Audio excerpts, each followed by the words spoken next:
Bom, nosso assunto hoje é composição.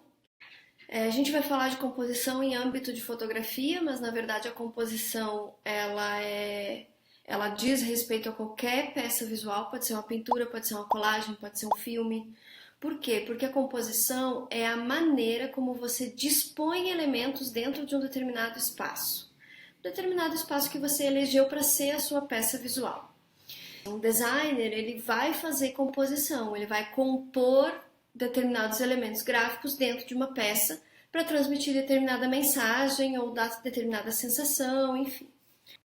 Por que eu falo de princípios compositivos, parâmetros de composição? Porque não são regras. Regras, em tese, você não pode quebrar. Os princípios compositivos, eles vão ser balizas, parâmetros que você vai usar, que você vai conhecer, que você vai praticar, entender por que eles existem, e aí você tem a autonomia de não obedecer esses princípios em determinados momentos, tá? Claro que para isso você tem que ter uma boa justificativa. Mas acontece o tempo inteiro, e na verdade, quando você não segue determinados princípios, você tem aí uma assinatura para sua peça em determinados momentos, né? Se você faz isso com propriedade. Bom, começando pela linguagem visual. Bacana a gente pensar aqui em fotografia, ou quando você está, enfim, diagramando ou compondo uma peça visual, ou desenhando, ou pintando, você está, na verdade, produzindo algo que tem um entendimento praticamente universal. A linguagem, ela é segmentada, né? Você às vezes não consegue entender determinada língua, mas quando você vai para um elemento visual, você consegue aprender muito mais. Aprender de uma forma muito mais tranquila aquela mensagem. Então, esses elementos, que a gente vai dar uma rápida passada, são esses pontos fundamentais que a imagem é composta. Esses elementos podem ser o ponto, que é, enfim, o mínimo, né, a unidade mínima de uma composição visual. Quando você junta vários pontos em sequência, num determinado ritmo, numa determinada constância, você tem uma linha. Essa linha, colocada de uma forma lógica para um determinado entendimento, ela vai delimitar uma forma. Você tem uma forma dentro de uma imagem, claro, bidimensionalmente, você tem uma forma determinada por uma linha, é o limite daquela forma. E a direção, que é uma coisa um pouco mais abstrata de se entender, porque nem sempre ela está desenhada nessa imagem, ela é a tendência para onde o seu olho tem de ir em determinados momentos. E essa direção, ela é influenciada pela forma como você dispõe esses outros elementos da imagem. A gente vai dar uma olhadinha como é que faz isso para vocês entenderem melhor. Então, esses elementos, eles são permanentes, eles são perenes, eles já existem na natureza, e o que a gente faz é rearranjar, recombinar esses elementos para nos trazer determinadas mensagens. E como a gente faz isso? Geralmente a gente usa esses princípios compositivos, esses princípios de composição, que podem ser respeitados ou quebrados dependendo da nossa intenção. Bueno, o mais conhecido princípio, quando a gente vai falar especificamente de fotografia, é a regra dos terços. Se vocês entrarem em qualquer site de fotografia e colocarem composição e forem procurar princípios compositivos, a regra dos terços aparece primeiro. Como? O cérebro, ele tem a tendência de que ele ser chamado a atenção sempre que a imagem tiver algum desequilíbrio, alguma forma de perturbação. Então a regra dos terços funciona muito bem quando você tem, por exemplo, um fundo muito composto, ou muito bagunçado. Vamos usar o exemplo aqui dessa imagem. Você tem esse fundo que tem vários elementos, que tem as carroças, que tem o boi, que tem essa parede toda manchada, que tem aquela porta verde lá no fundo que chama super atenção, mas o que você quer mesmo é chamar a atenção para essa forma humana. Então, se você colocar essa forma humana centralizada, vai existir um equilíbrio na foto. A gente vai falar de equilíbrio daqui a pouco. Esse equilíbrio faz com que essa forma humana não chame tanta atenção. Se você desequilibrar essa foto, se você trouxer essa forma humana para um dos lados, você cria automaticamente uma perturbação para o cérebro aí. O que a regra vai dizer? Que se você dividir essa foto em 9 partes, tá? Você tem aí 4 pontos principais que te chamam a atenção. Esses pontos são chamados pontos de ouro, certo? E aí você vai dispor o seu assunto principal, aquilo que você quer chamar a atenção, num desses 4 pontos de ouro. Dessa forma, ok? Então você tem esse elemento humano exatamente posicionado num desses pontinhos. Geralmente, se é um retrato, a gente coloca o olho da pessoa num desses pontos. Primeiro que o retrato, para não ficar aquela coisa de parece um 3x4, a gente geralmente desloca a pessoa do centro. E o olho da pessoa a gente coloca num desses pontinhos. Se vocês forem ver muitas câmeras, até de celular, vem com essa gradezinha já, porque essa regra é uma regra bem conhecida que funciona muito bem. Linhas de força. Lembra que eu falei do direcionamento? Que o direcionamento não era uma coisa tão pragmática, que não era uma coisa tão visível às vezes? Porque essas linhas de força nem sempre estão desenhadas nessa imagem, tá? Eu tenho linhas de forças evidentes, que são físicas, que estão lá na imagem desenhadas, certo? Elas estão marcadas na imagem, mas algumas outras não estão. Como é o caso da linha das sombrinhas aqui, ó, que vai levar as pessoas aqui, aqui. Vai levar o olho das pessoas também para o mesmo ponto, mas essa linha não está necessariamente desenhada lá. Ela é uma linha que é construída pelo fotógrafo. O fotógrafo esperou esse momento, viu esse momento, que esse momento ia acontecer, e esperou essa linha ser criada, mas não é uma linha da natureza. Então eu tenho essa linha que eu chamo de linha espiritual, assim, ela é quase espiritual dentro da imagem, ela não necessariamente está ali desenhada fisicamente, mas ela também ajuda a carregar o seu olho para determinado lugar. E, claro, esse determinado lugar tem que existir, né? Eu não vou me dar o trabalho de criar esse tanto de linhas de força e tal, para levar o olho para lugar nenhum.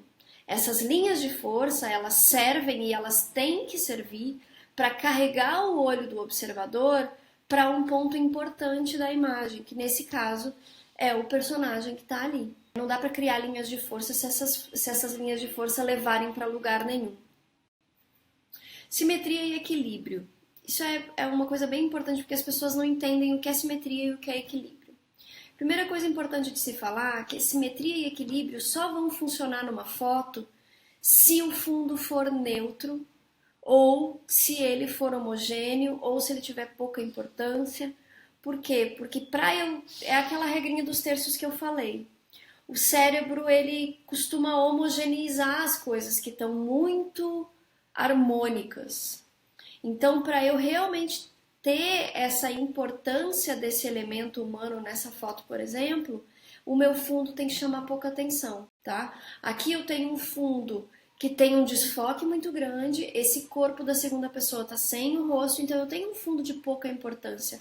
Eu posso colocar o meu assunto principal no meio, sem problema nenhum, porque eu não tenho muitas perturbações nessa imagem. Uma coisa importante de falar, simetria e equilíbrio são coisas diferentes. Às vezes eu tenho uma foto que não é simétrica, que eu tenho elementos diferentes de cada lado, mas ela é equilibrada. E às vezes eu tenho fotos que são realmente simétricas, tá? Vou botar uns exemplos aqui no vídeo para vocês, aqui de uma foto equilibrada, não necessariamente simétrica, e aqui de uma foto que é simétrica. Simetria funciona muito bem para arquitetura, por exemplo. Você consegue, os prédios muitas vezes por razões construtivas são simétricos. E aí você consegue ter uma simetria na fotografia. Muitas vezes isso não acontece no fotojornalismo, onde você encontrar uma simetria exata numa imagem é mais difícil, numa coisa que está acontecendo. Mas você consegue um equilíbrio em determinadas imagens. Repetição. Muitas vezes essa repetição ela é usada na foto para destacar um determinado elemento, tá? Eu tenho uma repetição, uma coisa muito uniforme e algo extraordinário que acontece nessa imagem. O extraordinário ele é ressaltado pelo contexto repetitivo. E assim, a repetição, se você não tem que buscar ou uma regra dos terços ou alguma coisa, você tem a possibilidade de trabalhar com planos mais amplos, mais gerais, que também é uma outra forma de trabalhar em fotografia. Muitas vezes você traz o primeiro plano, como a gente vai ver, para destacar um assunto, mas a coisa da repetição e de algo extraordinário acontecendo dentro dessa repetição te dá a oportunidade de trabalhar com planos mais amplos. Framing. Essa foto é do Cartier-Bresson, a gente vai voltar a falar dele daqui a pouco. O framing, ele é uma maneira de você ressaltar o seu determinado assunto. Dentro de uma possibilidade que você enxerga, e é isso que é importante entender, são coisas que acontecem, tá? Que o fotógrafo tem que estar treinado para perceber. É um elemento físico que você consegue enquadrar o seu assunto dentro dele, tá? Por isso essa coisa do olhar atento. E você enxergar essa possibilidade, a possibilidade de dar ênfase para o seu assunto através dessa moldura, que geralmente é física. Você pode usar uma janela, você pode usar a vegetação. Diagonais. As diagonais, elas são linhas de força e elas são linhas de forças muito importantes. Elas são efetivas, elas funcionam dentro de uma fotografia. E como eu disse, nem sempre elas estão lá físicas. Elas podem simplesmente ser uma tendência que o seu olho tem de olhar para determinado lado. Não é necessariamente um desenho físico que esteja na fotografia. Ponto de fuga também é uma linha de força. Geralmente essa linha de força, o ponto de fuga que a gente mais usa e que a gente mais conhece é esse ponto de fuga central que está dentro da fotografia, que tende, que dá foco, que leva para algum lugar. Existem pontos de fuga que às vezes estão fora da perspectiva da fotografia, também acontece, mas esse tipo de ponto de fuga é o mais comum. Divisão em densidades. Isso aqui é uma coisa que a gente faz sem notar, principalmente fotografia de cidade, fotografia de paisagem. Isso aqui acontece muito. Por quê? Porque a gente tem naturalmente, na composição da paisagem, 3 densidades. Que é uma densidade mais pesada, que é o chão, geralmente é o chão, ou o mar, ou enfim. Eu tenho um peso maior na parte de baixo da fotografia. Eu tenho uma densidade média, que ou é o skyline da cidade, ou é uma floresta, enfim, as montanhas. Essa densidade média, que fica no meio. E eu tenho um vazio, que geralmente é o céu, que fica em cima. Eu posso compor isso em diagonais? Posso. Mas o mais importante é que determinados fotógrafos dão pesos diferentes para essas densidades. E isso muitas vezes vai ser a assinatura deles dentro de uma fotografia. Eu tenho muito mais céu do que chão, ou eu não tenho chão, ou eu quase não tenho céu e tenho muito chão na foto.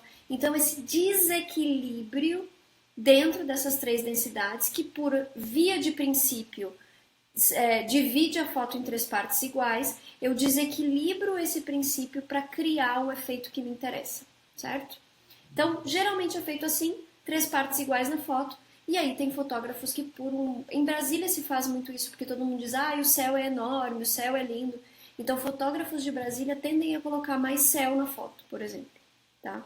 Só um exemplo de como é que esse princípio pode ser quebrado. Primeiro plano. Retrato. A figura humana está sempre em primeiro plano. O primeiro plano ele é usado para ressaltar o meu assunto, tá? Uma dica se você está fazendo fotografias que você tem absoluta certeza do que é. É isso aqui que eu estou fotografando, é isso aqui que eu quero mostrar. É isso aqui é o meu assunto, o meu ensaio é sobre brócolis. E você vai fotografar diversos tipos de brócolis na feira. Coloca o seu brócolis no primeiro plano. Por quê? Porque as pessoas têm que saber que é sua fotografia de brócolis. Então, traz esse brócolis para perto da câmera, tá? O primeiro plano é isso, é você usar essa possibilidade e ressaltar o seu assunto dentro da foto. Ritmo. Repetição e ritmo são elementos muito importantes para que você tenha grafismo dentro da foto. Pense que no fundo, o que vocês estão fazendo é desenhar com a luz. Isso é fotografia. Então vocês usam o ritmo e a repetição para dar essa sensação de que vocês estão deliberadamente e propositalmente desenhando dentro da foto. e aí vocês começam a ter uma imagem que é forte, que as pessoas conseguem entender o que vocês queriam com aquela foto. Porque boas imagens são intencionais. Sempre lembrem disso. Eu quis fazer essa foto dessa maneira. E aí eu criei essa imagem dessa maneira. Eu tenho uma boa foto. O ritmo e a repetição servem para demonstrar claramente essa intencionalidade. A pessoa que fez essa foto quis que esse elemento se repetisse várias vezes e que esse elemento criasse uma musicalidade, como uma partitura de foto, criasse uma intenção visual aqui de repetição. Então é um elemento muito bacana para a gente dominar e usar para criar imagens bastante fortes, tá? Fundo figura, muito conhecido como contraluz, né? Aquela imagem da grávida contra o pôr do sol, que tem o barrigão da grávida assim, e aí tem o sol que bate ao contrário, e aí desenha a barriga da grávida. Tem vários photobooks Fujioka que são feitos dessa forma. Mas é trabalhar com essa questão do contraste, da diferença entre luz e sombra, desse delinear que um excesso de luz ou um excesso de sombra consegue trazer para minha foto. A questão do fundo figura vai se desdobrar no que a gente chama de tom e contraste. Quando a gente tem numa mesma imagem diferenças muito grandes entre o que está iluminado e o que está na sombra, eu tenho diferenças de tons que vão me dar, por consequência, um contraste muito grande entre áreas da foto, tá? O grande mestre de tons e de contrastes é esse fotógrafo Ansel Adams. Vocês podem procurar mais imagens dele na internet. E ele era um cara que dominava com maestria essa questão do contraste na fotografia. Ele realmente desenhava na foto com coisas como o contraste dentro da imagem. Quando você elimina a cor da foto, qual é o elemento mais efetivo que você tem para transmitir a sua mensagem? Contraste, né? A ausência e presença de luz. É com isso que você consegue trabalhar no preto e branco. Quando você traz a cor para a fotografia, você tem um elemento que é muito mais emocional. Se a gente for olhar para a teoria das cores, vocês vão ver que as cores em si, elas têm a possibilidade e a propriedade de te trazer elementos emocionais. Então, Steve McCurry é uma referência incrível para cor, ele é fotógrafo da National Geographic e ele vai trabalhar com essa questão da cor muito forte e muito presente na fotografia. Ele vai trabalhar com etnofotografia e ele vai trazer como elementos fortes dentro de cada cultura a questão das cores. Deem uma olhada nele, é um cara assim que sigam ele no Instagram, tem coisas lindas dele, tanto fotos dessa questão mais etnográfica quanto fotos de natureza. É impressionante o trabalho dele mesmo, então sigam ele no Instagram. E ele vai trazer muito essa questão da cor. E se vocês forem olhando as fotos dele, vocês vão entender essa questão do emocional, o quanto a cor consegue te emocionar dentro de uma imagem. Textura. Eu não sou a maior fã do Sebastião Salgado, tá? Não sou mesmo, admito. Todo mundo tem aí suas... Eu não gosto muito do Sebastião Salgado. Mas ele é o fotógrafo brasileiro mais famoso e ele tem essa marca da textura nas fotos dele. E a textura... Pode parecer esquisito a gente falar de textura em fotografia, porque a fotografia é um papel liso, né? Mas o que a textura faz? Ela brinca com a nossa memória. Todo mundo já espetou a bunda quando sentou em algum lugar. Então a gente consegue imaginar essas indiazinhas da foto, por exemplo, espetando a bundinha delas quando elas sentam nessas folhinhas pontudas. Então a gente traz essa carga que é fisiológica de memória. Se eu colocar uma foto de uma grama, todo mundo já deitou na grama, todo mundo lembra qual é a textura da grama. Então eu trago essa carga sensorial que eu já tenho, essa memória sensorial tátil, né, de pele, de textura, para dentro da imagem. Então eu consigo que o observador evoque essa memória e tenha a sensação que essa foto está querendo transmitir. Então textura é um negócio super interessante de trabalhar em fotografia. É legal brincar com esses sentidos dentro da imagem. É um tipo de fotografia mais complexa de trabalhar, obviamente, mas é bem legal de fazer. Movimento. A foto não se mexe. A gente sabe disso. É só no Harry Potter, né, que ela se mexe. Mas o movimento dentro da foto é a questão dessa... É como se você pegasse um filme de cinema que se mexe e tirasse desse filme um quadro. Simplesmente descolasse desse filme um quadro só. Então eu tenho a intuição do que aconteceu antes e do que vai acontecer depois desse quadro. Então, movimento em fotografia, tempo em fotografia é isso. É você ter a sensação, a intuição do que veio antes e do que vai vir depois. Referência para isso, fotógrafo de moda, maravilhoso, que é o Richard Avedon, que tinha essa tendência de trabalhar com o movimento em fotografia de moda, que é super bacana. Então também é mais um fotógrafo para vocês darem uma olhadinha. Dimensionalidade é uma das coisas mais legais em foto. Por quê? Porque o mundo é tridimensional, certo? A gente tem altura, largura e profundidade no mundo real. O que a gente faz quando a gente fotografa? A gente pega esse mundo que é tridimensional e coloca ele numa moldura que é bidimensional. Porque no mundo real a gente tem altura, largura e profundidade, numa fotografia a gente só tem altura e largura. Então eu roubo uma das dimensões e coloco o meu mundo num frame que é bidimensional. E isso me dá algumas características, tá? Como, por exemplo, brincar com a perspectiva na foto. Todo mundo já fez isso em viagem, né?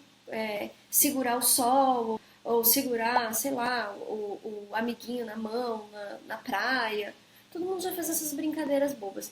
Então isso é possível por quê? Porque eu estou retirando da imagem essa coisa da terceira dimensão. E estou dando para ela essa possibilidade da gente brincar com as escalas dentro da imagem. Outra característica da dimensionalidade é a altura do quadro. Lembrem que vocês vão poder brincar com o eixo Y, né? Dentro da foto. Eu posso tirar essa foto mais de cima, eu posso tirar essa foto mais de baixo. Dar essa possibilidade de brincar com esse eixo Y é, na verdade, você transmitir uma determinada mensagem. Porque se você fotografa de cima, você tem uma mensagem que é de superioridade. E se você fotografa de baixo para cima, você transmite naquela imagem uma imagem de inferioridade. Tá? É um recurso que é super usado no cinema também, né? Plongé contra plongé. Mas em fotografia, lembrem, vocês vão estar usando uma imagem só para transmitir a mensagem inteira.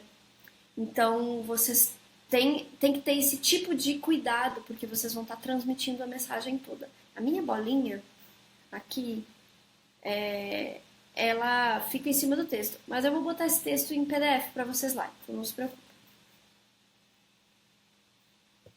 Bom, dimensionalidade também tem a questão do ponto de vista. A forma como eu me posiciono para tirar essa foto. E aí isso é brincar com o eixo X, né? Você se movimentar dentro da foto. O Cartier-Bresson, ele é conhecido como o fotógrafo do momento decisivo. Ele é conhecido por conseguir compor de uma maneira em que uma mensagem muito densa e muito completa está inserida numa imagem só. Então ele via as oportunidades das imagens. Então, outro fotógrafo que é muito legal de pesquisar e ver todas as imagens dele. Eu vou colocar um texto dele para vocês também, lá na pastinha. Então não esqueçam, é o corpo do fotógrafo que se movimenta, não é a imagem. Então não fotografem plantados no chão, vocês precisam se mexer, vocês precisam estar em alturas diferentes e vocês precisam estar em posições diferentes até encontrar a imagem de vocês, tá? Então, ponto de vista nada mais é do que você se movimentar dentro dessa imagem até encontrar um eixo que seja legal, que transmita a imagem que vocês querem transmitir. Então, pensem que todos esses elementos que a gente trouxe e todos esses princípios que a gente trouxe é como se fosse uma orquestra. Os elementos são cada instrumento, ponto, linha, forma.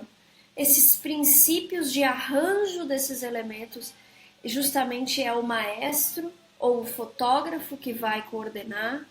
Então você tem aí uma coordenação desses elementos, que na verdade é a composição, através de princípios que a gente pode colocar aí como se fosse a partitura.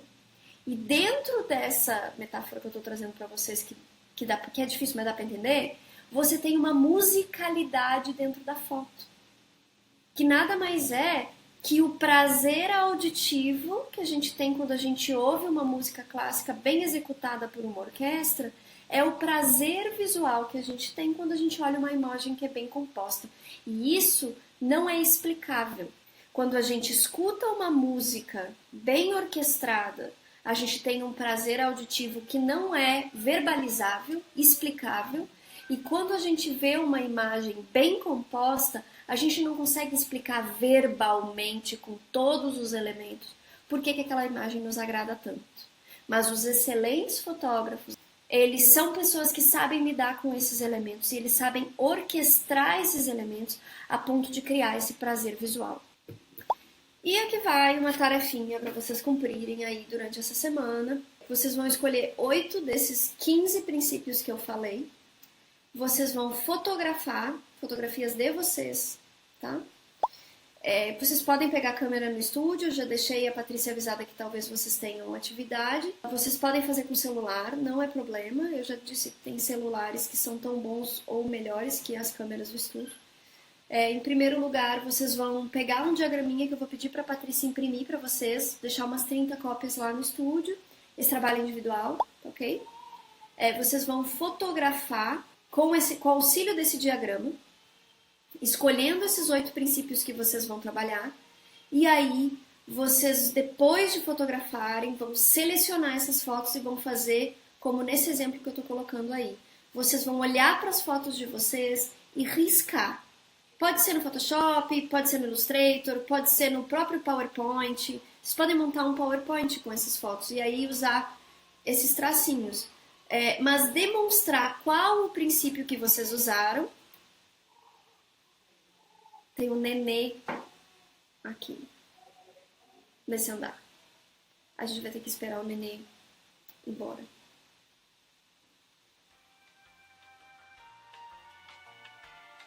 O nenê tem que entrar no elevador.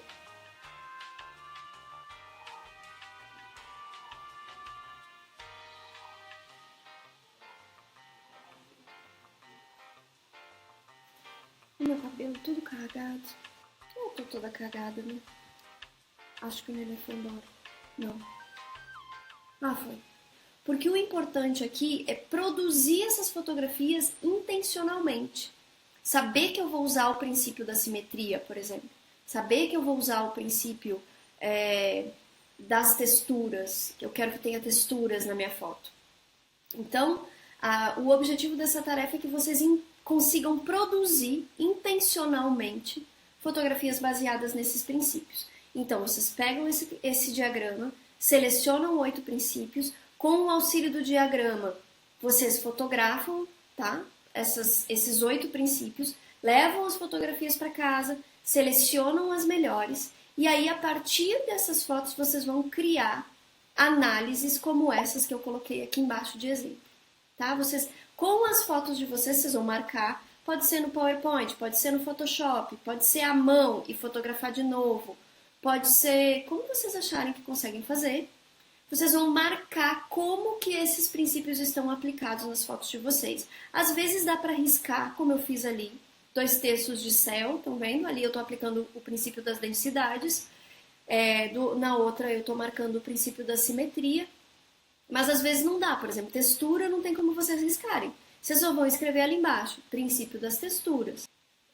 Bom, a entrega tem que ser feita pelo Moodle. Vocês vão fazer essa entrega colando esse arquivo, essas fotos, dentro de um PDF, dentro de um PowerPoint, dentro de um arquivo Word, como vocês preferirem, e vão me mandar esse arquivo. Às vezes, vocês não vão conseguir fazer o upload do arquivo original no Moodle.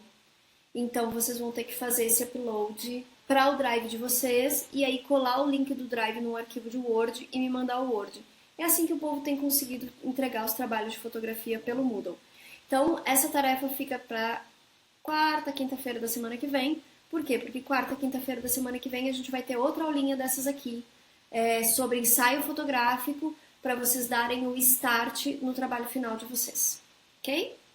Então, ficamos por aqui por enquanto. Espero que vocês tenham paciência de assistir esse vídeo, porque, enfim, talvez fique chato. Eu não sei, porque é a primeira vez que eu tô fazendo isso, então não sei se vai ficar bom.